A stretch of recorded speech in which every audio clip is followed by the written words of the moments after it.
മൂലനക്ഷത്രത്തിൽ പറഞ്ഞ സ്ത്രീകളാണെങ്കിൽ ഭർത്താക്കന്മാരുമായിട്ട് കലാപം ഉണ്ടാക്കും. 30 ദിവസത്തിനും കലാപം ഉണ്ടാക്കാനുള്ള സാധ്യതയുണ്ട്. എൻ്റെ കിടപ്പറയിലേക്ക് അയാൾ വന്നിരിക്കുകയാണ്, എന്നെ നശിപ്പിക്കാൻ വേണ്ടി വന്നിരിക്കുകയാണ്, MDയുടെ കഥകളിലെ ചന്തുവിനെ പോലെയൊക്കെ വന്നിരിക്കുകയാണ് എന്ന് പറഞ്ഞിട്ട് ഇയാളെ പിടിച്ചു കെട്ടി അഗ്നിക്കിരയാക്കി. നമസ്കാരം. പ്രേതബാധകളെക്കുറിച്ച് പറയുമ്പോഴും പൂർവ്വജന്മത്തെക്കുറിച്ച് പറയുമ്പോഴും ഒക്കെ അവിശ്വസനീയമായി തോന്നാവുന്ന ഒരുപാട് കാര്യങ്ങളുണ്ട്. എനിക്ക് തന്നെ വിശ്വസിക്കാൻ പറ്റാത്ത ഒരു സംഭവ കഥ എന്ന് പറയാൻ പറ്റില്ല, ഒരു അനുഭവമാണ് ഞാൻ ഈ പറയാൻ പോകുന്നത്. എത്രത്തോളം അത് നമ്മുടെ DNA പ്രിയപ്പെട്ട പ്രേക്ഷകർ വിശ്വസിക്കുമെന്ന് എനിക്കറിയാൻ വയ്യ. ഞാനിത് ഈ കുടുംബത്തെക്കുറിച്ച് വളരെ മുമ്പ് ഒരു കാര്യം 2-3 പ്രോഗ്രാംസ് അവതരിപ്പിച്ചിട്ടുണ്ട്, 2-3 എപ്പിസോഡ് അവതരിപ്പിച്ചിട്ടുണ്ട്. എന്തെന്നാൽ ഒരു 6 വർഷം മുമ്പ് കണ്ണൂരിൽ ഒരു വീട്ടിൽ ഞാനൊരു പരിഹാരക്രിയ ചെയ്യുമായിരുന്നു. അന്ന് ഞാനല്ല പരിഹാരക്രിയ ചെയ്യുന്നത്, ഇതാണ് ഇതിൻ്റെ കാരണം എന്ന് പറഞ്ഞ് കണ്ടെത്തിയതിന് ശേഷം തെങ്ങൻ എന്ന് പറയുന്ന ഒരു വലിയ പ്രത്യങ്കര ഉപാസകനുണ്ട്. അദ്ദേഹം വളരെ കളരിയാശാനൊക്കെയാണ്. അദ്ദേഹത്തിനെ കൊണ്ട് ഞാൻ ഈ കൗളമാർഗ്ഗത്തിൽ ഒരു പരിഹാരക്രിയ ചെയ്തുകൊണ്ടിരിക്കുമ്പോൾ ഒരു കുടുംബക്കാരൻ എന്നെ വിളിച്ചു. ഒരു കുടുംബം എന്നെ ഒന്ന് കാണാൻ വരാൻ, കുറച്ച് ദൂരെ നിന്നാണ്. അപ്പോൾ എന്നെ കാണാൻ വന്നു. ആ കുടുംബം പിന്നെ ഒരു ഭാര്യയും ഭർത്താവും 2 കുട്ടികളുമാണ്. അവരുടെ കാര്യങ്ങളൊക്കെ പറഞ്ഞു. അപ്പോൾ ഞാൻ അവരോട് ചോദിച്ചൊരു കാര്യമുണ്ട്, അവിടെ ആരെങ്കിലും അഗ്നിയിൽപ്പെട്ട് മരിച്ചിട്ടുണ്ടോ എന്നാണ്. പിന്നെ വീടിനെ ഞാനീ മറന്നു പോകും, കാരണം ഒന്നാമത് 6-7 വർഷങ്ങളായി. പിന്നെ ഈ വീടിനകത്ത് വല്ല കുഴികളോ അല്ലെങ്കിൽ ജലവുമായിട്ട് ബന്ധപ്പെട്ട എന്തെങ്കിലും കാര്യങ്ങളുണ്ടോ എന്നൊക്കെ ഞാൻ അവരോട് ഇങ്ങനെ സംശയങ്ങൾ ചോദിക്കുമല്ലോ. നമ്മൾ അത്ഭുത മനുഷ്യനൊന്നുമല്ല. ചില സംശയങ്ങൾ അല്ലെങ്കിൽ പൂർവ്വജന്മത്തെക്കുറിച്ച് അന്ന് ഇത്രയും ഒന്നും ഞാനിപ്പോൾ പറയുന്നതിൻ്റെ അത്രയുള്ള കാര്യങ്ങളൊന്നും ഗ്രഹിച്ചെടുക്കാനുള്ള കഴിവുണ്ടായിരുന്ന കാലഘട്ടമല്ല. അപ്പോൾ അതിന് ശേഷമുള്ള ഞാൻ കുറേ യാത്രകളും പിന്നെ കുറേ യോഗീശ്വരന്മാരെയും കുറേ ഉപാസകരെയും ഒക്കെ കണ്ടതിന് ശേഷമാണ് നമ്മളിങ്ങനെ തെളിയുക എന്നുള്ളത്. ഒരു കഥ വായിക്കുന്ന പോലെയാണ് ഒരു ഉപാസകൻ്റെ ജീവിതം. അല്ലെങ്കിൽ പൂർവ്വജന്മമായിട്ട് ബന്ധപ്പെട്ടിട്ട് പൂർവ്വജന്മത്തിൽ ഒരാൾ അവൻ യോഗീശ്വരന്മാരുമായിട്ടൊക്കെ ബന്ധപ്പെട്ടിട്ട് അയാൾ എന്തായി തീരണം. ഇപ്പം നമ്മൾ കൈവണ്ടി വലിക്കുന്ന ഒരാളായിട്ടാണ് ജീവിതം തുടങ്ങുന്നത്. പക്ഷേ ആ കൈവണ്ടി വലിക്കുന്ന ഒരാൾ മറ്റൊരാളായി തീരണം, ഒരു പണ്ഡിതനായി തീരണമെങ്കിൽ അതിനൊരു കാരണം ഉണ്ടാകും. അത് ഞാൻ ഉദാഹരണത്തിന് എൻ്റെ കൂനൂർ മഠം എന്ന് പറയുന്ന നോവലിൽ ഈ കാട്ടിൽ ചെടിവെട്ടാൻ പോയ ഒരാളെക്കുറിച്ച് ഞാൻ എഴുതിയിട്ടുണ്ട്. അദ്ദേഹം മഹാസിദ്ധനായിട്ട് മാറി. കാട്ടിൽ ചെടിവെട്ടുമ്പോൾ കിട്ടിയ ഒരു അനുഭവത്തിൽ നിന്ന് അദ്ദേഹം മനുഷ്യൻ്റെ ഫലങ്ങൾ പറയുന്ന മറ്റൊരാളായിട്ട് മാറി. അങ്ങനെ ഒരുപാട് പേരുണ്ട്. ഈ മുറുക്കാൻ ഇങ്ങനെ മുറുക്കാൻ വായിലിട്ടുകൊണ്ട് ഒരാളുടെ ഫലങ്ങൾ വളരെ കൃത്യമായി പറയുന്ന ഒരു സ്വാമി ഉണ്ടായിരുന്നു പാലക്കാട് ഭാഗത്തൊക്കെ. അപ്പോൾ ഞാൻ ഇവരെയൊക്കെ എല്ലാവരെയും പോയി കാണുമ്പോൾ നമുക്ക് അത്ഭുതപ്പെടുത്തുന്നൊരു കാര്യമുണ്ട്. കാരണം എങ്ങനെയാണ് മനുഷ്യൻ്റെ ഫലങ്ങൾ പറയുന്നത്, എങ്ങനെയാണ്. ഇപ്പോൾ പൂർണ്ണശ്രീ രാമേന്ദ്ര സാറിനെ കുറിച്ച് ഞാൻ എൻ്റെ ആത്മകഥയ്ക്കകത്ത് എഴുതിയിട്ടുണ്ട്. ഞാൻ ആത്മഹത്യ ചെയ്യാൻ പോകുന്ന സമയത്ത് നിങ്ങളത് ഉപേക്ഷിച്ചു, നിങ്ങളുടെ കയ്യിലിരിക്കുന്ന കാര്യങ്ങൾ ഉപേക്ഷിച്ചിട്ട് നിങ്ങൾ എന്നെ വന്ന് കാണൂ, നിങ്ങളിപ്പോൾ കടൽ തീരത്തല്ലേ നിൽക്കുന്നത് എന്ന് ഞാൻ ആ പുസ്തകത്തിനകത്ത് എഴുതിയിട്ടുണ്ട്. അങ്ങനെ പറഞ്ഞിട്ട് ഒരു മനുഷ്യൻ്റെ ഘട്ടമാണ് ഞാനീ പറയുന്നത്. അതിൽ നിന്ന് നമ്മൾ മറ്റൊരു ജീവിതത്തിലേക്ക് പാകപ്പെടുത്തിയെടുക്കാം. ഇപ്പോൾ നമ്മുടെ അടുത്ത് വരുന്നതിൽ 90% ആൾക്കാർക്കും സാമ്പത്തിക ബാധ്യത. രക്ഷപ്പെടുമോ എന്നാണ് ചോദിക്കുന്നത്. രക്ഷപ്പെടുക എന്ന് പറയുന്നത് എന്താണ്? സാമ്പത്തിക അവസ്ഥയോ കടബാധ്യതയിൽ നിന്ന് രക്ഷപ്പെടുന്നതാണോ? എപ്പോഴെങ്കിലും നമ്മുടെ ആരോഗ്യത്തെക്കുറിച്ച് ചിന്തിച്ചിട്ടുണ്ടോ? നമ്മുടെ ജീവിതത്തിന് ജന്മം ഞാൻ ഇൻഡിപെൻഡൻ്റ് ആയിട്ടുള്ള ഒരു ബോഡിയാണ് നമ്മുടേത്. ഒരു കണക്ഷനും ഇല്ലാതെ ഞാൻ പറഞ്ഞിട്ടുള്ളതാണ്, ചലിച്ചുകൊണ്ടിരിക്കുന്ന ഒരു സാധനം. ഈ ചലനം എപ്പോഴും വേണമെങ്കിലും നിൽക്കുന്നത്. ഇപ്പോൾ പ്രകാശിച്ചുകൊണ്ടിരിക്കുന്ന ഒരു ലൈറ്റ് കറണ്ട് പോയാൽ നിന്ന് പോകുന്ന പോലെയുള്ളൂ മനുഷ്യൻ്റെ ശരീരം. നമ്മൾ ഒരിക്കലും നമ്മുടെ ശരീരത്തെക്കുറിച്ചോ നമുക്ക് നാളെ വന്നു ചേരാൻ പോകുന്ന രോഗത്തെക്കുറിച്ചോ ഒന്നും ചിന്തിക്കില്ല.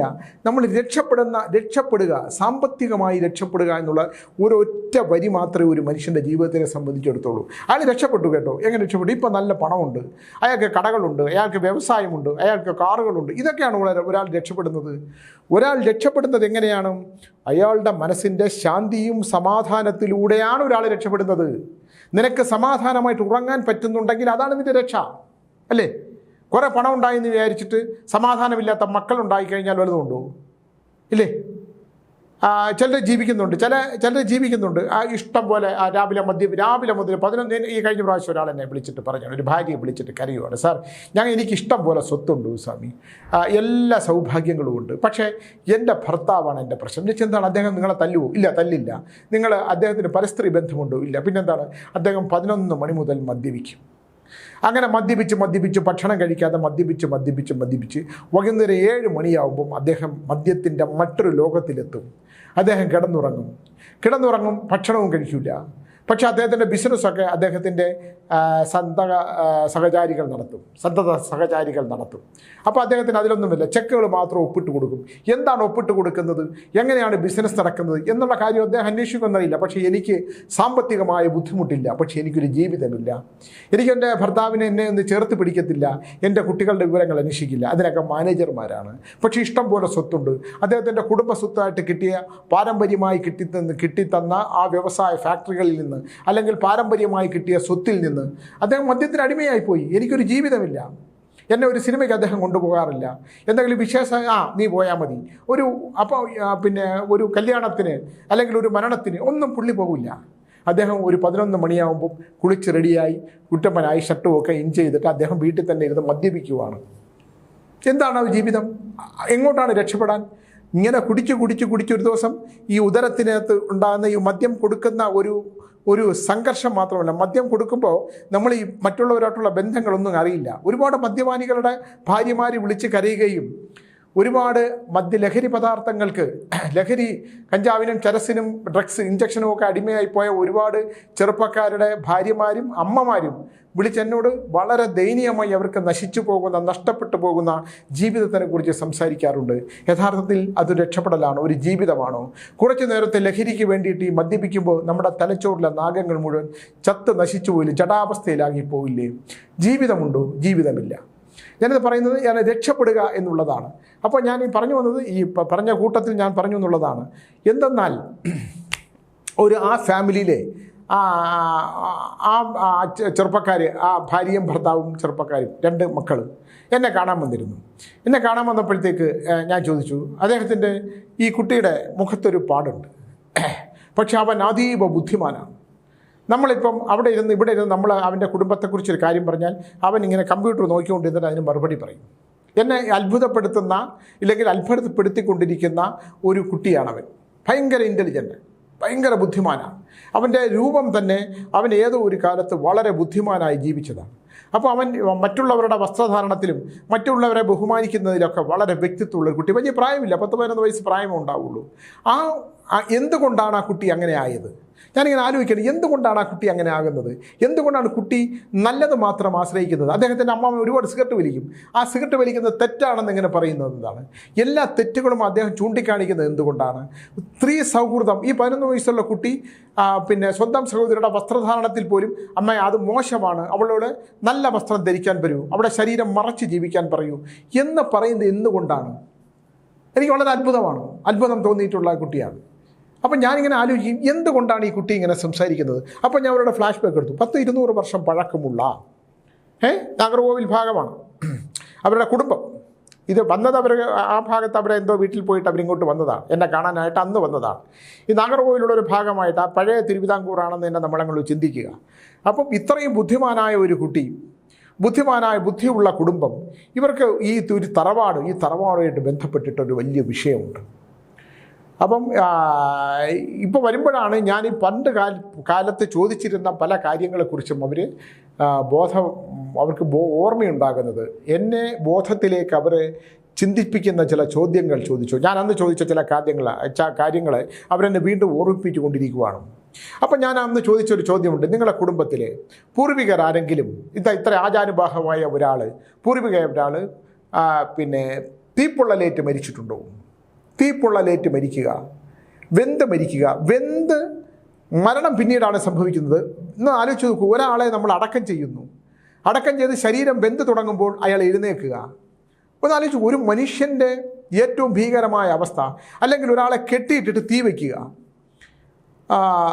അപ്പോൾ അങ്ങനെ എന്തുകൊണ്ടാണ് അങ്ങനെ ആരെങ്കിലും ഉണ്ടോ? അപ്പോൾ അന്നത്തെ കാലത്ത് അവർ പറഞ്ഞു അതിനെക്കുറിച്ച് അവർക്കറിയില്ല എന്നുള്ളൊരു. ഞാൻ പറഞ്ഞു ഒരു അന്വേഷണം നടത്തണം, എപ്പോഴെങ്കിലും ഇത്തരം കാര്യങ്ങളെക്കുറിച്ച് ഒരു അന്വേഷണം നടത്തണം. പിന്നെ കുടുംബമായിട്ട് ബന്ധപ്പെട്ടിട്ടുള്ള ഒരുപാട് കാര്യങ്ങൾ, തിരുവിതാംകൂറുമായിട്ട് ബന്ധപ്പെട്ടിട്ടുള്ള, തിരുവിതാംകൂറിൻ്റെ ചരിത്രവുമായിട്ട് ബന്ധപ്പെട്ടുള്ള ശാഖകളുമായിട്ടൊക്കെ ബന്ധപ്പെട്ടവരാകുമ്പോൾ നമുക്കതിനകത്തൊരു വ്യക്തമായിട്ടുള്ള ചില കാര്യങ്ങൾ, എനിക്ക് അത്ഭുതപ്പെടുത്തുന്ന ഒരുപാട് കാര്യങ്ങളുണ്ട്. നമ്മൾ ഈ ദൈവമില്ല എന്ന് പറയുകയും വിശ്വാസ പ്രമാണങ്ങളില്ല എന്ന് പറയുകയും, ഞാൻ ഇന്നലെ തന്നെ ആ നാഗത്തിനെ കുറിച്ചൊരു പ്രോഗ്രാം ചെയ്തു. എന്നെ ഇന്ന് രാവിലെ ഞാൻ ഇങ്ങോട്ട് ഇറങ്ങുന്നത് വരെ ആൾക്കാരിങ്ങനെ നാഗത്തെക്കുറിച്ച് സംസാരിക്കുകയാണ്. നാഗവും പാമ്പും രണ്ടാണോ എന്ന് ചോദിക്കുന്നവർ, സർപ്പം എന്താണെന്ന് ചോദിക്കുന്നവർ, സർപ്പക്കാവ് നശിപ്പിച്ചു പോയി ഇനിയിപ്പോൾ എന്ത് ചെയ്യാൻ പറ്റും, ജീവിതത്തിൽ ദുരിതങ്ങളും ദുഃഖങ്ങളും വന്നു ചേരുകയാണ്, ഒരു തരത്തിലും മുമ്പിലോട്ട് പോകാൻ പോയില്ല, രക്ഷപ്പെടാവില്ല, എല്ലാം ബന്ധിച്ചു. ലക്ഷക്കണക്കിന് കോടിക്കണക്കിന് പണം ഉണ്ടായിരുന്നവർ, ഏക്കർ കണക്കിന് സ്വത്തുണ്ടായവർ നാഗങ്ങളെ നശിപ്പിച്ച്, നാഗങ്ങളുടെ താലവിഗ്രഹത്തിൻ്റെ തലയടിച്ച് പൊട്ടിച്ചവരുണ്ട്. എന്തോന്ന് കമ്മ്യൂണിസമാണെന്ന് എനിക്ക് മനസ്സിലാവണില്ല. കമ്മ്യൂണിസ്റ്റ് വിശ്വാസമുള്ളവർ വിശ്വസിച്ചോട്ടെ. റഷ്യയിലും ചൈനയിലും വിയറ്റ്നാമൊക്കെ വിശ്വാസ പ്രമാണങ്ങളില്ലാത്ത, മൂല്യങ്ങളില്ലാത്ത, സംസ്കാരമില്ലാത്ത രാജ്യത്ത് ഇത്തരം വിപ്ലവ പ്രസ്ഥാനങ്ങളുണ്ടായി. അവിടെ ഇത്തരം, അതേസമയം ഇന്ത്യയിലാണ് ജനിച്ചത്, പ്രത്യേകിച്ച് കേരളത്തിലാണ് ജനിച്ചത്. പരശുരാമൻ മെഴുകുറിഞ്ഞുണ്ടാക്കി എന്ന് പറയുന്ന ഒരു സങ്കല്പത്തിലുണ്ടാക്കിയ കേരളത്തിൽ ഇത്തരം വിശ്വാസ പ്രമാണങ്ങൾ നിലനിൽക്കുന്ന സ്ഥലത്ത് നമ്മൾ വന്ന് ജീവിക്കുമ്പോൾ ആ ഭൂമിയെ സംബന്ധിച്ചിട്ടുള്ള പരശുരാമൻ കമ്പലൻ എന്ന് പറയുന്ന നാഗങ്ങൾക്ക് പതിച്ചു കൊടുത്തതാണ് ഭൂമി. നാഗാരാധന, നാഗത്തിനെ നമ്മൾ കൊന്നു കഴിഞ്ഞാൽ ദോഷദുരിതങ്ങൾ ഉണ്ടാകും, തലമുറകൾ നശിക്കും, സമ്പാദനങ്ങൾ നശിക്കും, സമ്പത്ത് നശിക്കും, സന്താനങ്ങൾ നശിക്കും, സാമ്പത്തികം നശിക്കും. ഇത് ഉറപ്പായിട്ടുള്ള കാര്യമാണ്. അത് നമ്മൾ പോയി പരിഹാരം അപ്പം മാമയുടെയെന്നോ ഇല്ലെങ്കിൽ മണ്ണാശാലയിൽ പോയി പരിഹാരം ചെയ്തിട്ടൊന്നും കാര്യമില്ല. എന്തുകൊണ്ട് നമ്മൾ അങ്ങനെയൊക്കെ ചെയ്യുന്നു എന്നുള്ള ചോദ്യത്തിന് ഒരുപാട് ഉത്തരമുണ്ട്. ഞാനിത് പറഞ്ഞു വരുന്നതിൻ്റെ ഒരു കാര്യം, നമ്മൾ വിശ്വാസ പ്രമാണങ്ങളെ പോന്താൻ നിൽക്കണ്ട, വിശ്വാസ പ്രമാണങ്ങളെ നമ്മൾ കീറി മുറിക്കാൻ നിൽക്കണ്ട. നമ്മൾ എന്തിനാണത് ചെയ്യുന്നത്? ദൈവം നമുക്ക് ജീവിക്കാനായിട്ടുള്ള ബുദ്ധി ഉള്ള ഒരു തലച്ചോറ് തന്നിട്ടുണ്ട്, ഒരു ആരോഗ്യമുള്ള ശരീരം തന്നിട്ടുണ്ട്. നമ്മളെല്ലാം ഈ ഭൂമിയിൽ നിന്ന് പോയേ പറ്റൂ. നമുക്ക് മുമ്പേ എത്രയോ പേർ നടന്നു പോയിരിക്കുന്ന ഭൂമിയിലൂടെയാണ് നമ്മളിപ്പോൾ നടന്നു പോകുന്നത്. ഇന്നിരിക്കുന്ന ഈ കസേര ഇന്നിപ്പോൾ എൻ്റേതാണെന്ന് ഞാൻ വിചാരിച്ചാൽ എന്ത് ചെയ്യാൻ പറ്റും? ഇന്നലെ ആരൊക്കെയോ ഇരുന്ന് പോയ കസേരയാണിത്. നമ്മൾ നാളെ പോകും, നമ്മൾ നാളെ ഒരു ദിവസം പോയേ പറ്റൂ. പോകുമ്പോൾ മറ്റൊരാൾ ഇവിടെ വന്നിരിക്കും. അങ്ങനല്ലേ? അതൊന്നും ചിന്തിക്കാതെ മനുഷ്യൻ എല്ലാം ഞാനാണ് ഈ ഭൂമിയിലെ സർവ്വചരാചരങ്ങളെയും നിയന്ത്രിക്കുന്ന ശക്തി ഞാനാണ്, എനിക്കപ്പുറത്തേക്കൊന്നുമില്ല, എനിക്ക് മരണമില്ല ഇത് നമ്മൾ വിചാരിച്ചാൽ നമുക്കൊന്നും ചെയ്യാൻ പറ്റില്ല. നമുക്കൊന്നുമേ ചെയ്യാൻ പറ്റില്ല. നമുക്കാർക്കും ചെയ്യാൻ പറ്റില്ല. നമ്മൾ സ്വയം നമ്മളെ തിരിച്ചറിയുക. ആദ്യം നമ്മൾ എന്താണ്, നമ്മുടെ മാതാപിതാക്കൾ ആരാണ്, അവരെങ്ങനെയാണ് നമ്മളെ സൃഷ്ടിച്ചത്, എങ്ങനെ സൃഷ്ടിച്ചു എന്ന് പറഞ്ഞാൽ ആ സൃഷ്ടി വളർത്തിയത് എങ്ങനെയാണ്. നമ്മളെ സൃഷ്ടിച്ചു പോയി. സൃഷ്ടിച്ചപ്പോൾ അവരെങ്ങനെയാണ് വളർത്തിയത്? നമുക്ക് രോഗദുരിതങ്ങളുണ്ടാകുമ്പോൾ നമ്മളെ നെഞ്ചോട് ചേർത്തെടുത്തുകൊണ്ട് അവർ ആശുപത്രികളിൽ പോയിരുന്നു. അവർ നമ്മളെ നല്ല വസ്ത്രങ്ങൾ മേടിച്ചു തന്നു, നല്ല വിദ്യാഭ്യാസം തന്നു, നന്നായിട്ട് പഠിപ്പിക്കാൻ തന്നു. പക്ഷേ ഞങ്ങൾ ലഹരികൾക്ക് അടിമപ്പെട്ടു പോയി, വിശ്വാസ പ്രമാണങ്ങളിൽ നമ്മൾ മാറി സഞ്ചരിച്ചു. നമുക്ക് ദൈവമില്ല. ദൈവമില്ല എന്ന് പറഞ്ഞാൽ മാതാപിതാക്കളില്ല എന്നുള്ളതാണ് ഞാൻ മനസ്സിലാക്കിയിട്ടുള്ള ഏറ്റവും വലിയ സത്യം. നിങ്ങൾ പ്രത്യയശാസ്ത്രങ്ങളെന്നും വിശ്വസിക്കുന്നുണ്ട്, ഒരു കുഴപ്പമില്ല. പക്ഷേ ഈശ്വരൻ എന്ന് പറയുന്ന പ്രപഞ്ചത്തിലൊരു ശക്തിയുണ്ട്. അത് അപാരമായ ഒരു ശക്തിയാണെന്ന് നമ്മൾ തിരിച്ചറിഞ്ഞില്ലെങ്കിൽ നമ്മുടെ ജീവിതം താറുമാറായി പോകും. അതൊരു ശക്തിയുണ്ട്. ആ ശക്തിയിൽ നിങ്ങൾ മുറുകെ പിടിച്ചേ പറ്റുള്ളൂ. അതൊരു സങ്കല്പം തന്നെ ആയിക്കോട്ടെ. നിങ്ങളെല്ലാം വിഡ്ഢികളല്ലേ, ദൈവത്തെ വിശ്വസിക്കുന്നവർ വിഡ്ഢികളല്ലേ എന്ന് ചോദിക്കുന്ന ഒരുപാട് പേരുണ്ട്. ഈ സ്വാമി അന്ധവിശ്വാസം വളർത്തുന്നവരാണ്. ഞാൻ എൻ്റെ കയ്യിൽ പണം ഉള്ളതുകൊണ്ട് ഞാൻ ആരെക്കുറിച്ച് എന്തും പറയും, എന്തും ചെയ്യാം. കഴിഞ്ഞ ദിവസം ഞാൻ കേരളത്തിലെ ഒരു വലിയ പത്രപ്രവർത്തന സ്ഥാപനത്തിലെ കേരളത്തിൽ അറിയപ്പെടുന്ന എന്ന് പറഞ്ഞാൽ മലയാളികൾ ഏറ്റവും നെഞ്ചോട് ചേർത്ത് ഒരു കാലത്ത് നെഞ്ചോട് ചേർത്ത് വരുന്ന ഒരു പ്രസിദ്ധീകരണം, പിന്നെ പത്രം, ഇതെല്ലാം തകർന്ന് തരിപ്പണമായി. ആ തകർന്ന് തരിപ്പണമായതിൻ്റെ പിന്നിലൊക്കെ ഒരുപാട് കഥകളുണ്ട്, ഒരുപാട് പേരുണ്ട്. ഒരു വലിയ മനുഷ്യൻ കെട്ടിപ്പടുത്ത ഒരു വലിയ പ്രസ്ഥാനത്തിലെ അദ്ദേഹം പൊന്നും സ്നേഹിച്ച് അവരുടെ കഴിവ് കൊണ്ട് ഈ മക്കളെ വളർത്തിയെടുത്ത ആ അമ്മയെ ആ ഇൻസ്റ്റിറ്റ്യൂഷനിൽ നിന്ന് പുറത്താക്കിക്കൊണ്ടൊരു കോടതി ഓർഡർ വാങ്ങിച്ച ഒരു മകൻ്റെ ഒരു പേപ്പർ എനിക്ക് ആരും അയച്ചു തന്നു. എനിക്ക് സത്യം പറഞ്ഞാൽ സഹിക്കാൻ പറ്റിയില്ല. എനിക്ക് ആ പ്രസ്ഥാനമായിട്ട് ബന്ധമുണ്ടായത്. അത് നശിപ്പിച്ച 2 പേരാണ്. ആ 2 പേർക്ക് ജീവിതം ദൈവം കൊടുക്കുന്നതുണ്ട്, അതൊക്കെ അവർ അനുഭവിച്ചേ പറ്റൂ. പക്ഷേ ഈ പ്രസ്ഥാനം നശിപ്പിച്ച് ആ പ്രസ്ഥാനത്തിൽ ആ അമ്മ 80-88 വയസ്സായ അമ്മ കോടതി വരാതെ 5 മണിക്കൂർ കൊണ്ടിരുത്തിയ ഒരു മകൻ, ആ അമ്മയെ പുറത്താക്കിയ കോടതി വിധിയുടെ പകർപ്പ്, ആ പകർപ്പ് എനിക്ക് മൂത്ത മകൻ എനിക്ക് ഇട്ടു തന്നു. ഞാൻ കുറേ നേരം, കാരണം എനിക്ക് ആ പ്രസ്ഥാനമായിട്ട് വലിയ ബന്ധമുള്ളതാണ്. സ്വന്തം പ്രസവിച്ച് നോക്കി വളർത്തിയ അമ്മ, ഭർത്താവ് ഒന്നുമില്ലായ്മയിൽ നിന്നുണ്ടാക്കിയെടുത്തൊരു വലിയ പ്രസ്ഥാനം.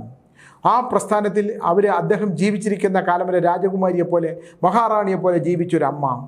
ആ അമ്മയ്ക്ക് പ്രായമായി, രോഗാവസ്ഥയായി, 88 വയസ്സായി. ആ അമ്മയ്ക്ക് ബന്ധമുണ്ടായിരുന്ന മകൻ്റെ പേരിൽ കൂടെ എഴുതി വെച്ചിരുന്ന സ്ഥാപനത്തിൽ നിന്ന് അമ്മയെ പുറത്താക്കിക്കൊണ്ടുള്ള കോടതി ഉത്തരവ് വാങ്ങാൻ അമ്മ 5 മണിക്കൂർ കോടതി വരാന്തയിൽ എഴുന്നേറ്റ് നടക്കാൻ പോലും വരെ ബുദ്ധിമുട്ടുള്ള അമ്മ പോയി ഇരുന്നതിൻ്റെ ദയനീയത പറഞ്ഞുകൊണ്ട് ആ കോർട്ട് ഓർഡറോടുകൂടി ആ മകൻ എനിക്ക്, കോട്ടയത്തുള്ള ഒരു വലിയ പ്രസ്ഥാനമാണ്, എനിക്ക് അത് ഇട്ട് തന്നു. ഞാൻ അവരുടെ ഒരുപാട് ഭക്ഷണം കഴിച്ചിട്ടുള്ളതാണ്.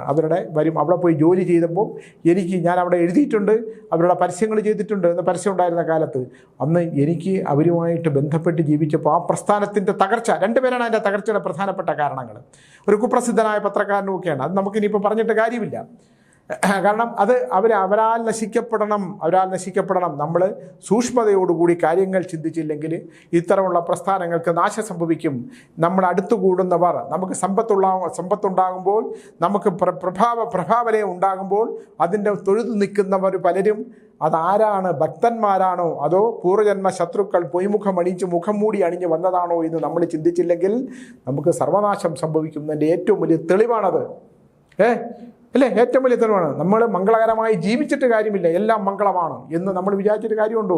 എൻ്റെ ജീവിതം നല്ല മംഗളമാണ്, എനിക്ക് യാതൊരുവിധ വിഷയങ്ങളുമില്ല എന്ന് നമ്മൾ ചിന്തിച്ചാൽ ഒരു സുപ്രഭാതത്തിൽ അത് അമംഗളമായി തീരാൻ ഒരു ഒറ്റൻ മതി. ഒരു ഗ്ലാസ് പാലിൽ ഒരു തുള്ളി വിഷം മതി, ഒരു തുള്ളി വിഷം. അല്ലേ? ഞാൻ ഈ പറഞ്ഞു വന്നത് ഓരോ ഉദാഹരണങ്ങൾ പറയുകയാണ്. മനുഷ്യൻ്റെ ഓരോരോ കാര്യങ്ങൾ നമ്മുടെ മുമ്പിലേക്ക് വന്നു ചേരുന്ന ആ അമ്മയുടെ ദുഃഖം ഒന്ന് ആലോചിച്ച് നോക്കും. ഭർത്താവ് ജീവിച്ചിരുന്നപ്പോൾ മഹാറാണിയെ പോലെ ജീവിച്ച മക്കൾ 4-5 മക്കളുണ്ട്. ആ മക്കളിൽ ഒരു മകൻ തൻ്റെ അമ്മയെ അച്ഛനുണ്ടാക്കിയ പ്രസ്ഥാനത്തിൽ നിന്ന് പുറത്താക്കി അല്ലേ, 5 മണിക്കൂർ കോടതി വരാന്തയിൽ കൊണ്ടിരുത്തി ആ നടക്കാൻ വയ്യാത്ത, എഴുന്നേക്കാൻ പറ്റാത്ത ആ അമ്മയെ കോടതിയിൽ കൊണ്ടെത്തി ആ കോടതി വിധി വാങ്ങിച്ച് പകർപ്പ് അത് മൂത്ത മകൻ വളരെ ദുഃഖത്തോടുകൂടി എനിക്ക് ഇട്ടുതന്നു. ഒന്നിനു വേണ്ടിയിട്ടല്ല, എനിക്ക് ആ കുടുംബമായിട്ട് ഞാൻ അവരുടെ ഒരു നേരത്തെ ഭക്ഷണമെങ്കിലും കഴിക്കാൻ എന്നെ പ്രാപ്തനാക്കിയ ഒരു കാലഘട്ടം. ആ കാലഘട്ടമൊന്നും ആരും ഓർക്കൂല. മനുഷ്യൻ പിന്തിരിഞ്ഞ് നടന്നു വന്ന വഴികളെക്കുറിച്ച് ഓർക്കുമോ? ഒരിക്കലും ഓർക്കൂല. കൈപിടിച്ച് ഉയർത്തിയവരെക്കുറിച്ച് ഓർക്കൂല. അതങ്ങനെയാണ്. നേട്ടങ്ങൾ മാത്രം. ഇങ്ങോട്ട് മൺമട്ടിയാണ് എല്ലാം. അങ്ങോട്ട് മൺമട്ടിയല്ല, ഇങ്ങോട്ടാണ്, അങ്ങോട്ടൊന്നുമില്ല. അതങ്ങനെയാണ്. അവർക്ക് ദൈവം കാലം കൊടുക്കുന്നതുണ്ട്. എന്താണ്? മുകളിലേക്ക് പോകുന്ന ശ്വാസം താഴേക്ക് വന്നാൽ മാത്രമേ നീ ജീവിച്ചിരിക്കുന്നുള്ളൂ. നീ ആദ്യം ചിന്തിക്കുമ്പോൾ നിന്റെ ബോധത്തിൽ നിന്റെ ശ്വാസം ചൊലിക്കുന്ന ഹൃദയ സ്പന്ദനം ഇതെല്ലാം ഉണ്ടെങ്കിൽ നീ എന്താണ്? അന്യൻ്റെ സമ്പത്ത്, അന്യോടുള്ള പക, നീ അവനോടുള്ള പക, അവനോടുള്ള അസൂയ, അവനോടുള്ള അവൻ്റെ വളർച്ചയിലുള്ള അസൂയയിൽ നിന്നുണ്ടാകുന്ന ഒരു മാനസിക സംഘർഷം, അപ്പം നിൻ്റെ ഹൃദയം കൂടുതൽ സ്പന്ദിക്കും. അല്ലേ? അവൻ്റെ നാശം കാണാൻ ആഗ്രഹിക്കുകയാണ്. അവൻ നശിച്ചേ പറ്റൂ. അവനെ എങ്ങനെ നശിപ്പിക്കാൻ പറ്റുമെന്ന് ചിന്തിക്കുന്ന ഒരാളുടെ കോശങ്ങൾ അപ്പോൾ ഒരെണ്ണം നശിക്കും. 24 മണിക്കൂറിൽ അവൻ്റെ ഒരു കോശങ്ങൾ നശിക്കും, ഓരോ നാഗങ്ങൾ ചത്തുപോകും. ഇങ്ങനെയാണ്. എന്തായാലും ഇത് ഞാൻ ഇടയ്ക്ക് പറഞ്ഞെന്നുള്ളതേ ഉള്ളൂ. ഞാൻ പറഞ്ഞു വന്നതിൻ്റെ കാരണം അങ്ങനെ ഈ ചെറുപ്പക്കാരൻ, ഈ 11 വയസ്സുള്ള കുട്ടി അവൻ്റെ അപാരമായ ബുദ്ധിയിലും അവൻ്റെ നിഷ്ഠയിലും അവൻ സ്വന്തം സഹോദരിയുടെ വസ്ത്രധാരണത്തിൽ പോലും ശ്രദ്ധിക്കുന്നതും കൊച്ചുകുട്ടിയാണ്. അപ്പോൾ ഇപ്പോഴത്തെ കാലത്ത് അവർ പഠിക്കുന്ന ഈ ലോകത്തൊക്കെ അങ്ങനെയാണല്ലോ. അങ്ങനെയുള്ള ആ കുട്ടിയുടെ ശ്രദ്ധ, അവൻ്റെ ബുദ്ധി, അവൻ്റെ കഴിവ് എല്ലാം ഞാൻ ചിന്തിച്ചിട്ട് ഞാൻ അവരോട് ചോദിച്ചു, നമ്മുടെ കുടുംബത്തിൽ ഇങ്ങനെ തീപ്പൊള്ളലേറ്റ് മരിച്ച ആരെങ്കിലും? കാരണം ആ ശരീരത്തിൽ എത്ര ജന്മമെടുത്താലും ജന്മാന്തരങ്ങളായി വന്നു ചേർന്ന ചില മുറിവുകളുണ്ടാകും, അംഗവൈകല്യങ്ങളുണ്ടാകും, മുറിപ്പാടുകളുണ്ടാകും. അത് എത്ര ശുദ്ധമായ ജന്മമാണെങ്കിൽ പോലും, നമ്മൾ എത്ര ദുഷ്ടനായിട്ട് ജീവിച്ച ആളാണെങ്കിൽ പോലും, ദുഷ്ടനായിട്ട് ജീവിച്ച ഒരാൾ അവസാന കാലത്ത് നല്ല കർമ്മങ്ങൾ ചെയ്താൽ മരണത്തിന് തൊട്ട് മുമ്പ്, എന്ന് പറഞ്ഞാൽ നമ്മുടെ ശ്വാസം പോകുന്നതിന് മുമ്പ്, ഈ ഭൂമിയിൽ നിന്ന് ശ്വാസം പോകുന്നതിന് മുമ്പ്, ഈശ്വര ഞാൻ എന്തെല്ലാം ദുഷ്കർമ്മങ്ങൾ ചെയ്തു, ഞാൻ ആരുടെയൊക്കെ സ്വത്ത് പിടിച്ചു പറിച്ചു, ഞാൻ ആരുടെയൊക്കെ സ്ത്രീകളെ ദ്രോഹിച്ചു, ഞാൻ വഞ്ചിച്ചു, ചതിച്ചു, പറ്റിച്ചു, ഞാൻ എൻ്റെ സഹോദരങ്ങളെ പറ്റിച്ചു, എൻ്റെ ഭർത്താവിൻ്റെ സ്വത്തുക്കൾ മുഴുവൻ എൻ്റെ സഹോദരി പറഞ്ഞിട്ട് പിടിച്ചു പറിച്ചു. ഇങ്ങനെയൊക്കെയുള്ള ചെയ്ത ഈ മരണത്തിന് തൊട്ട് മുമ്പ്, എന്ന് പറഞ്ഞാൽ മരിക്കുന്നതിന് തൊട്ട് മുമ്പ്, ശ്വാസം വിഷ്ണുപാദത്തിൽ ലയിക്കുന്നതിന് മുമ്പ്, അവൻ്റെ ശരീരത്തിൽ നിന്ന് അവൻ്റെ പ്രാണൻ വിട്ടുപോകുന്നതിന് മുമ്പ് താൻ ചെയ്തു പോയ കർമ്മങ്ങൾ, താൻ ഇത്രയൊക്കെ ഉള്ള കർമ്മങ്ങൾ ചെയ്തു പോയി. എൻ്റെ ഭഗവാനെ, എൻ്റെ ഈശ്വര, ഞാൻ അഗ്നിയിൽപ്പെട്ടുപോയി. എൻ്റെ ശരീരം, ഞാൻ ഹിതമല്ലാത്തൊരു കാര്യത്തിന് ഞാൻ പോയി ഇടപെട്ടു എന്ന് പറഞ്ഞാൽ ഒരു സ്ത്രീ എന്നെ വിളിച്ചു. ആ സ്ത്രീ എന്നെ വിളിച്ചിട്ട് പറഞ്ഞു, ഞാൻ ഒരു പുരുഷൻ്റേതായിട്ടുള്ള ശാരീരികമായിട്ടുള്ള ഭ്രമത്തെ, ആ സ്ത്രീയുടെ ശാരീരികമായിട്ടുള്ള ഭ്രമത്തെ ഈ പുരുഷൻ്റെ ഭ്രമമായിട്ട് കൂട്ടിച്ചേർത്തു. അല്ലേ? ഇയാൾ കരുത്തനായ ഒരു വലിയ മനുഷ്യനായിട്ട് നമ്മളങ്ങോട്ട് ചിന്തിക്കുക. അങ്ങനെ ഈ സ്ത്രീ വിളിക്കുന്നു. അപ്പോൾ ഇദ്ദേഹം പോകുന്നു. ഏതാണ് ഈ കുട്ടിയുടെ പൂർവ്വജന്മ ഞാനീ പറയുന്നത്. പോയിട്ട് ആ സ്ത്രീയുമായിട്ട് ബന്ധമുണ്ടാക്കുന്നു. യഥാർത്ഥത്തിൽ ആ സ്ത്രീക്ക് ഒരു പകയുണ്ട് ഈ മനുഷ്യനോട്. ആ പക വീട്ടാൻ വേണ്ടി ചെയ്തതാണ്. അയാൾ പറഞ്ഞു, പിന്നെ ഇയാളെ ചെയ്യുന്ന ഒരുപാട് സ്വത്തും സമ്പാദ്യവുമൊക്കെ ഈ സ്ത്രീ സ്വന്തമാക്കി. ഇങ്ങനെയുള്ള സ്ത്രീകൾ ഇപ്പോഴും ഉണ്ട് ഇവിടെ. അയാളെ ആ വീട്ടിലേക്ക്, ഒരു 10-15 കിലോമീറ്റർ അപ്പുറത്തുള്ള വീട്ടിലേക്ക്, വർഷങ്ങൾക്ക് മുമ്പാണ്, 2 തലമുറ മുമ്പാണ് വീട്ടിലേക്ക് വിളിച്ചു വരുത്തിയതിന് ശേഷം അവരുമായിട്ട് ശാരീരിക ബന്ധം ഉണ്ടായോ ഇല്ലയോ എന്നുള്ള രണ്ടാമത്തെ കാര്യം. ഇയാളെ ഭ്രമിപ്പിച്ചു. ജനം കൂടി. എൻ്റെ കിടപ്പറയിലേക്ക് ദാ അയാൾ വന്നിരിക്കുകയാണ്, എന്നെ നശിപ്പിക്കാൻ വേണ്ടി വന്നിരിക്കുകയാണ്, MDയുടെ കഥകളിലെ ചന്തുവിനെ പോലെയൊക്കെ വന്നിരിക്കുകയാണ് എന്ന് പറഞ്ഞിട്ട് ഇയാളെ പിടിച്ചു കെട്ടി അഗ്നിക്കിരയാക്കി. ആലോചിച്ച് നോക്കൂ, ഒരാളെ പിടിച്ചു കെട്ടി വെച്ചിട്ട് അഗ്നിക്കിരയാക്കി. അയാൾ നൊന്ത് അഭിമാനക്ഷതമുണ്ടാകുക, തൻ്റെ അഭിമാനത്തിന് ക്ഷതമുണ്ടാകുകയും തൻ്റെ ശരീരം വെന്ത് നീറുകയും ചെയ്തു. പകുതി ബന്ധ ശരീരവുമായിട്ട് അവർ കാളവണ്ടിയിലോ കുതിരവണ്ടിയിലോ കയറ്റിക്കൊണ്ടുവന്ന് ഇയാളുടെ ഗൃഹത്തിൻ്റെ മുമ്പിൽ ഉപേക്ഷിച്ചു. ഞാൻ ആ ഗൃഹത്തിൽ പോയിരുന്നു. ഒരു അതിഭീകരമായൊരു തറവാടാണ്, അതിഭീകരമായ തറവാട്. അദ്ദേഹം നടപ്പടിയിൽ കിടന്നുകൊണ്ട് വിലപിച്ചു. ആരും അദ്ദേഹത്തിൻ്റെ അടുത്തേക്ക് പോയില്ല. ആരും അത്ര പ്രതാപിയായ മനുഷ്യനാണ്. ആരും അദ്ദേഹം രക്ഷിക്കാനും ശ്രമിച്ചില്ല. അവിടെ ബന്ധു നീറി, അഗ്നിക്കിരയായ ശരീരം, പ്രാണൻ പോകാതെ പൊള്ളലേറ്റ് നീറി വെന്ത ശരീരം. ആ ശരീരമായിട്ട് ചെയ്ത പാപങ്ങളെക്കുറിച്ചോർത്ത്, ചതിയെക്കുറിച്ചോർത്ത്, അല്ലെങ്കിൽ തനിക്ക് ഭാര്യയും മക്കളും ഉള്ളപ്പോൾ ഹിതമല്ലാത്ത ബന്ധമുണ്ടാക്കിയ ആ നാശത്തെക്കുറിച്ചോർത്ത് ആ മനുഷ്യൻ ആ നടപ്പടിയിൽ കിടന്ന് മരിച്ചു. അപ്പോൾ അവസാന കാലത്ത് ഈശ്വര ഭഗവാനെ, എനിക്കിനിയൊരു ജന്മമുണ്ടെങ്കിൽ ഇത്തരം ഹീനമായ കൃത്യങ്ങളിലേക്ക്, ഇല്ലെങ്കിൽ മറ്റൊരുടെ സ്വാധീനത്തിലേക്ക്, മറ്റൊരാളുടെ ചതിയിലേക്ക് എന്നെ കൊണ്ടുപോകരുത്. ഞാൻ ലോകത്തിൻ്റെ നന്മയ്ക്കും എൻ്റെ ശുദ്ധിക്കും നന്മയ്ക്ക് വേണ്ടി മാത്രം എന്നെ ജീവിക്കുന്ന ഒരു സൃഷ്ടിയായിട്ട് മാത്രമേ എന്നെ ജനിപ്പിക്കാവൂ എന്ന് പറഞ്ഞ ആ നടപ്പടിയിൽ മരിച്ചു കിടന്ന ആ കാരണവരുടെ പുനർജന്മമാണ് ഈ കുട്ടി. അപാരമായിട്ടുള്ള ബുദ്ധി. ഞാൻ നടുങ്ങിപ്പോയി. നമ്മൾ അവനോട് കാര്യം ചോദിച്ചാൽ അവൻ ആ വീട് വിൽക്കണ്ട, ആ സ്ഥലം വിൽക്കണ്ട സ്വാമി, ആ സ്ഥലം നമുക്ക് വിൽക്കണ്ട സ്വാമി. കാരണം ആ സ്ഥലത്തോടുള്ള അവൻ്റെ ബന്ധം, അവൻ്റെ മുഖത്തെ ആ പൊള്ളലേറ്റ പാട്, പിന്നെ അവൻ്റെ ബുദ്ധി, അവൻ്റെ കാഴ്ചപ്പാടുകൾ, അവൻ്റെ ജീവിത രീതികൾ എല്ലാം തന്നെ ശുദ്ധനായിട്ടുള്ള എന്ന് പറഞ്ഞാൽ നമ്മുടെ ലോകത്തിന് സമർപ്പിക്കാൻ പറ്റുന്ന തരത്തിലുള്ള ഒരു കുട്ടി. അപ്പോൾ നമ്മൾ പൂർവ്വജന്മത്തെ വിശ്വസിച്ചല്ലേ പറ്റുള്ളൂ. പിന്നെ ഞാൻ പറഞ്ഞു, നിങ്ങൾ നമ്മുടെ വീടിനകത്ത് ഒരു മണിക്കിണർ ഉണ്ടാവാനുള്ള സാധ്യതയുണ്ട്. അത് ബ്രാഹ്മണന്മാർ വസിച്ചിരുന്നതാണ്. ബ്രാഹ്മണന്മാർ പൂജിച്ചിരുന്ന ചില കാര്യങ്ങൾ ആ വീടിനുള്ളിൽ കിടപ്പുണ്ട്. അപ്പോൾ അമ്മൂമ്മ പറഞ്ഞതായിട്ടറിയാം. അവിടെ ഉള്ളവരെല്ലാം ഇങ്ങനെയാണല്ലോ മരണം സംഭവിച്ചിരിക്കുന്നത് എന്നുള്ള കാര്യവും കൂടെ കൺഫേം ചെയ്തിട്ട് അവരിന്ന് പോയതേ ഉള്ളൂ. അപ്പോൾ ഞാൻ പറഞ്ഞു, ആ വസ്തു നമുക്ക് കൊടുത്തേക്കുക. നമുക്ക് ആ വസ്തുവിൻ്റെ ഒരു കാര്യങ്ങളും വേണ്ട. ആ വസ്തുവിൽ ഒരു മൺതരി പോലും നമ്മൾ എടുക്കരുത്. ഒരു പണം പോലും പൂർവികമായി കിട്ടിയ ആ സ്വത്തിൻ്റെ നമുക്ക് അനുഗ്രഹിക്കാനോ അല്ലെങ്കിൽ നമുക്ക് അത് അനുഭവിക്കാനായിട്ടുള്ള യോഗം വളരെ കുറവാണ്. അതുകൊണ്ട് ആ ഒരു സ്വത്തും, അപ്പം നിങ്ങൾ പൂർവികമായി കിട്ടിയ സ്വത്തുക്കൾ നിങ്ങൾ അനുഭവിക്കുമ്പോൾ നിങ്ങൾ ഒന്നുകൂടെ ഒന്ന് ആലോചിക്കണം. അച്ഛൻ്റെ അമ്മയുടെ സ്വത്ത് കിട്ടില്ല എന്ന് പറഞ്ഞ് കോടതികളിൽ പോയി വഴക്കും ഉണ്ടാക്കി, വഴക്കാണം ഉണ്ടാക്കി, ബന്ധുത്വം ഉണ്ടാക്കി, ശത്രുത ഉണ്ടാക്കി ജീവിക്കുന്നവരാദ്യം ശ്രദ്ധിക്കണം. നീ നിൻ്റെ അധ്വാനത്തിൽ ജീവിക്കൂ. നമുക്ക് അച്ഛൻ്റെ സ്വത്ത് വേണ്ട, പൂർവിക സ്വത്ത് വേണ്ട, അപ്പൂപ്പൻ്റെ സ്വത്ത് വേണ്ട. നീ നിൻ്റെ അധ്വാനത്തിൽ, സ്വയമുള്ള അധ്വാനത്തിൽ ജീവിക്കുന്നതിന് മാത്രമേ ഉത്തമമായ ഭൂമി മേടിച്ച് അവിടെ വീട് വെച്ച് നിൻ്റെ വിയർപ്പിൽ നിന്നുണ്ടാക്കിയ പണം കൊണ്ട് ജീവിക്കുമ്പോൾ മാത്രമേ നിനക്ക് നന്മയുണ്ടാകുകയുള്ളൂ, നിൻ്റെ സന്താന പരമ്പരകൾക്ക് ഉയർച്ച ഉണ്ടാകുന്നുള്ള സത്യം പറഞ്ഞുകൊണ്ട് ഞാൻ മൂലം നക്ഷത്രത്തിലേക്ക് കടക്കുകയാണ്. ഈ മൂലം നക്ഷത്രത്തിനെ സംബന്ധിച്ചിടത്തോളം ഞാൻ കഴിഞ്ഞ പ്രാവശ്യം പറഞ്ഞതാണ്. മൂലം നക്ഷത്രത്തിനെ സംബന്ധിച്ചിടത്തോളം മൂലം നക്ഷത്രക്ക് അസ്വസ്ഥതയുടെ ഒരു കാലഘട്ടമുണ്ട്. നല്ല ഒരുപാട് യോഗങ്ങളും മഹായോഗങ്ങളും ഒക്കെ ഉണ്ടെങ്കിൽ പോലും അറിയാത്ത അസ്വസ്ഥതകൾ വരിക, സാമ്പത്തികമായിട്ടുള്ള നഷ്ടങ്ങൾ വരിക, സാമ്പത്തികമായ ബന്ധനത്തിൽ നമ്മൾ ചെന്ന് തലവെച്ച് കൊടുക്കും. ഇപ്പോൾ ഒരാൾക്ക് കടമുണ്ടെങ്കിൽ നമ്മൾ അവനെ വിളിച്ചത് പറയും, എൻ്റെ കയ്യിൽ കുറച്ച് പൈസ ഉണ്ട്, നീ വെച്ചോളാൻ. ആ പൈസ ജന്മത്തിൽ കിട്ടൂല. പിന്നെ ഒരാൾക്ക് കൊടുക്കാമെന്ന് പറഞ്ഞാൽ അത് നടക്കത്തുമില്ല.